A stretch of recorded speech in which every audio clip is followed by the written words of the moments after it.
This whole thing with Joe Douglas, one of the things that came out of all of this, which is what I've been trying to say for about the last month and a half, is that, there are certain guys in the NFL that you really do respect, that when you open dialogue with that person, that person will follow through on what you're discussing. Now, when it gets around to the draft, it gets a little hairy because you're discussing a lot of different things with a lot of different people. You think you got deals done, and the deal gets pulled off the table because somebody else comes in the last minute and gives somebody else a better deal. Maybe like with Philadelphia and the Cowboys last year or 2 years ago in the draft, or if it was last year.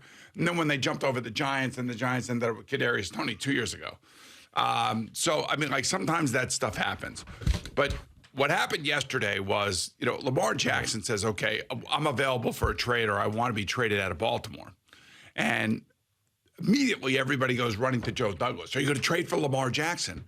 And Joe Douglas gives the simplest answer as to why he is respected in this league and why he's good at what he does. Now, he may not have gotten the Zach Wilson thing right just yet, but he's going to get the Aaron Rodgers thing right. That's going to happen.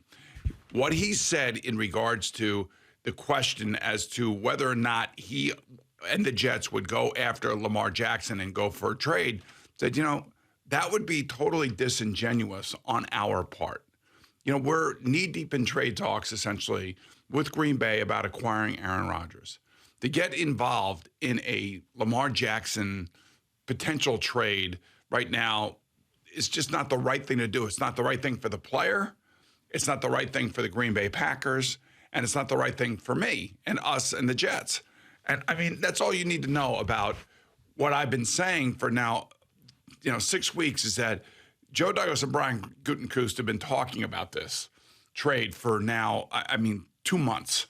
And, Woody Johnson got on a plane and they flew out to see Aaron Rodgers to make sure all the money, everything was right, and just to talk over what the possibilities could be when he finally gets to the Jets.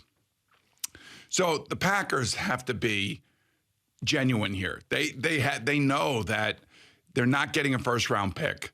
Told you that. They may get a swap of first-round picks this year, which would be 15 to 13, 13 to 15. That could be a part of a deal. They'll get a second-round pick, and then they'll get a conditional pick next year, whether it be a second or a third. I don't know if that's the sticking point, but that's where we are. And that to me tells you all you need to know about who Joe Douglas is, how he's running the Jets, and why he's so well thought of. For the most part, when you're dealing with legitimate people in the NFL that are not backstabbers, that also hold up their end of the bargain, which I think Brian Gutekunst is. Well, I don't know about that. I disagree from some of the stuff that he said yesterday. First of all, this thing should have been done a long time ago. And the only reason why it's not is because of that guy. I don't know how much Mark Murphy is involved, but it's that guy. And just as you said, the Jets are not playing games. They're not messing around. There's no gamesmanship. There's no nonsense. The Jets could have gone out and said, hey, we'll go to Lamar Jackson if the Packers don't want to trade Aaron Rodgers. He has not done that. He's been totally genuine and upfront and honest about this process. And Brian Gutekunst yesterday can't help himself. Now, I understand that Aaron Rodgers goes on Pat McAfee and says what he says. But when you are the general manager of an organization, you can't go tit for tat with your crazy player who goes on Pat McAfee. You can't do it. Now, I know how hard that is. I know it's difficult because you want your side of the story out there and people are saying things about you, whatever. But the fact that he's out there going, I had to move on because he didn't return multiple calls and I couldn't reach him and all. Just let it go, man. Once he said that, I knew everything I needed to know about why this trade hasn't happened. It's personal. He's holding it up because it's personal. Exactly. And that's why I think Joe Douglas and other general managers don't have the same respect for Brian Gutekunst as they would Joe Douglas. I'm not, all I know is that Brian Gutekunst has gotten this team to 39.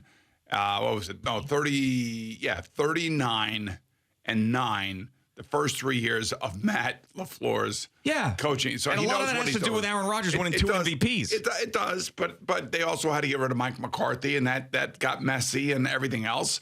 And I think that, Gutekunst knows what he's doing. But I've been saying, and just like you amplified, you got to get over the personal ego stuff here. These two, for whatever reason, don't seem to like each other. And, and like I told you, the Jets are caught in a messy divorce for whatever reason. But Joe Douglas is genuine. He's not going to try to force the Packers' hands by getting involved with Baltimore and Lamar Jackson. He's just not. They know they know who they want. The player wants them, and the Packers want to get rid of the player. And the player is 39 years old. He's a great player. He still has at least 2 more years left if that's what he wants to give. But the Jets can't go crazy in compensation, as I've been saying, simply because you don't know if he's going to play 1 year or more. Yeah. You just don't know. I think Aaron would like to come here, and I don't want to put words in his mouth, but I'm getting the sense he's got a chip on his shoulder. I'm getting a sense he's really committed, and I'm getting a sense that he really wants to do well with the Jets.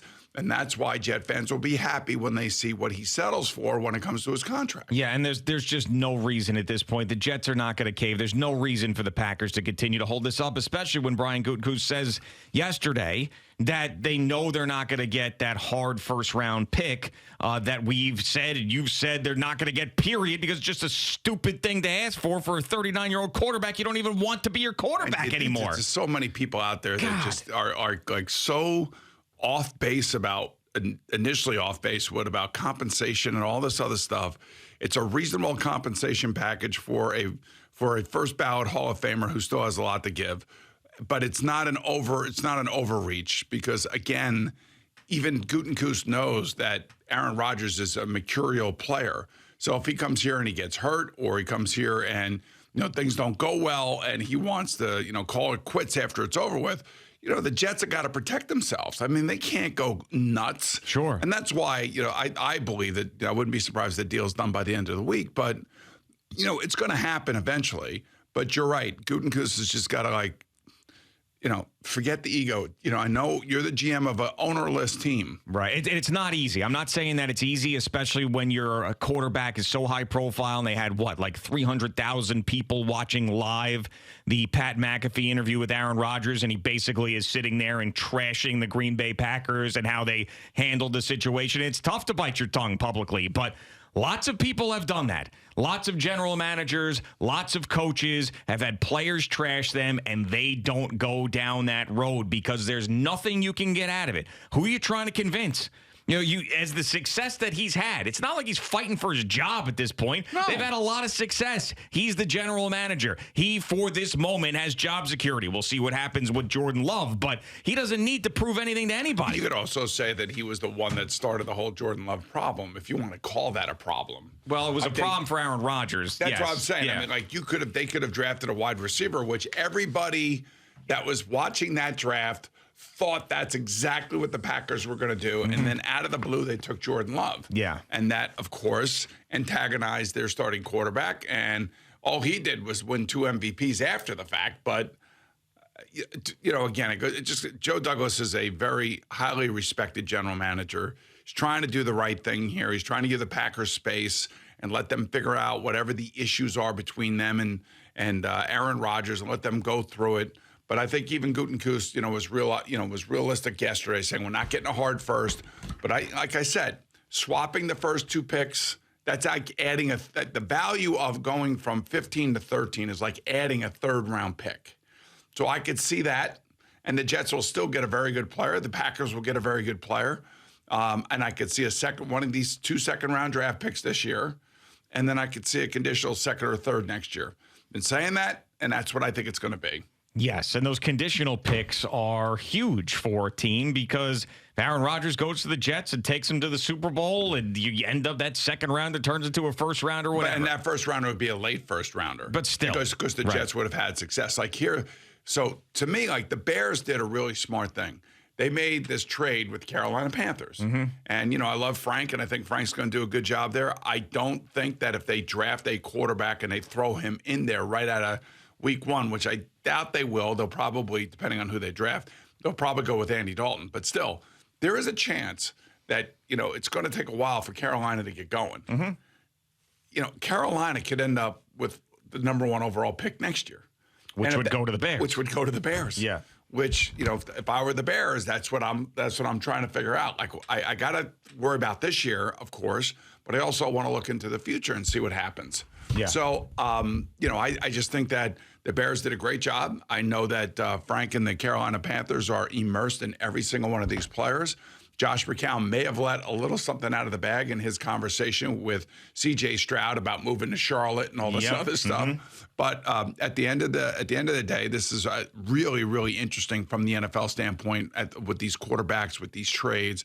And now Lamar Jackson comes and blisters the Ravens, and they don't want to pay me my value. Nobody else wants to see him to pay his value either. I mean, nobody's really knocking down his door, and I'm someone who has enjoyed him, watching him in the league, and he should have gotten paid a couple years ago. It didn't happen. If they had the right process at that point, he had an agent, he probably would have gotten a similar contract to some of the big ones that are out there for quarterbacks. He has screwed this thing up so bad. Every single day he screws it up more. And you want to talk about fighting PR battles. That's all this guy does is fight PR battles. It's a mess. It's a total mess. He keeps digging himself a bigger hole. And right now, I mean, it's laughable. And you want to know why other teams don't want to deal with it. I mean, this is what he's doing this offseason makes what Kyler Murray did last offseason just a blip on the radar. I mean, his agent put out a little missive or whatever that was. He changed his Instagram stuff and he got his contract. What Lamar Jackson's doing here, this is out of control. And he comes out and he said goodbye to the Ravens fans yesterday. I mean, what are you doing? I mean, just handle this professionally, man. I mean, this guy, if someone... I don't know who that person is. I really don't. Someone that he respects in his life, probably a former player that he looked up to, somebody just sat him down and said, listen, man, you are a great player with so much ahead of you. Just act like a professional. Stop this. Stop it. It's just crazy now. March 2nd, I asked for a trade. Goodbye to Ravens Nation. You always hold a special place in my heart. Where are you going? Where are you going? There's not anybody out there that wants you right now. And if they do, they're keeping it quiet. And oh, by the way, they'd have to pay you this ridiculous contract that you're asking for and give up 2 first-round picks because of the non-exclusive franchise tender. So there's a better chance that he sits out a season at this point. He better not. No, but I'm serious. I mean, dude, he's some already other team. He's already, in my eyes, he's already lost like 35 to 50 million, depending on what kind of contract extension he would have signed 2 years ago. Yeah, but I mean, I don't know how he's going to make that up. And then, right now, this non-exclusive franchise tender, if he signs it, he'll make $32.4 million this year. It may not be a lot of money in the eyes of other quarterbacks in the league, but if he wants to play and he wants to make generational money, which I don't care what you say, $32.4 million for 1 year is still generational money. Yeah. And then if he can go out there and play well, you have to understand too that the Baltimore Ravens, who they are as a franchise, they've always been a great defense. They've always had a top-end offensive line, and they've always had solid running backs and tight ends. Maybe not the greatest receivers, but again, you can't pay everybody. Somewhere along the line, the Patrick Mahomes contract is going to cost somebody else their contract, i.e., Tyreek Hill. Yeah. And, maybe Orlando Brown. Sure. So you end up losing players because of what you end up paying your quarterback. And I just think that he's had a really good support system there. They changed offensive coordinators here in the offseason. I'm sure that I think it's Todd Monken, I think, is down there. And is it Todd or it's one of the Monken brothers? One of the Monkens, couple of Monkens. Right. So, he's probably sitting there going, okay, what am I doing? Is Lamar my quarterback, or are we going after somebody else? We're going to draft somebody. I mean, and it looked like John Harbaugh was a little bit caught off guard yesterday. But if Lamar had asked the Ravens for a trade back on March 2nd, John Harbaugh knows that. Yeah, of course he does. Yeah, and I mean, he knows if he's telling the truth. But no, I really do believe that there's a better chance that this guy pulls a Le'Veon Bell than another team giving him what he wants. Meaning, see if you agree with this. He wants the Deshaun Watson contract. He's getting it. Right. And that team also on top of that has to trade 2 first-round picks. No, it's not happening. So that's why, and he doesn't want to go back to the Ravens. So I honestly think that's on the table. The way he has handled this process, that is on the table. Him sitting out. I mean, this is a guy who apparently quit on his team at the end of the year and didn't play through an injury that maybe wasn't all that bad because of this contract situation. You tell him he's not capable of sitting out a full year with the way that this has gone on? Listen, here's the one thing about being a football player. You ain't getting any younger. Yeah. And the older you get, the worse you become. There's a certain point in time where you are in the middle of your prime of your career, especially with the way that he plays. And I would say that prime started 2 years ago and is going to last another 4 years, assuming he can stay healthy. And that his prime earning window is right now. And I've been advocating for him to have an agent. And, the agent can go in there and fight your battles. The agent can, create opportunities for you with other teams potentially under this circumstance. And do you call him up directly? Let's say you're the Atlanta Falcons or the Indianapolis Colts. Are you calling him directly? No, I guess. I don't know what's going on. Ken Francis, man. Ken Francis. The guy. And by the way, the Colts could be the team that does this.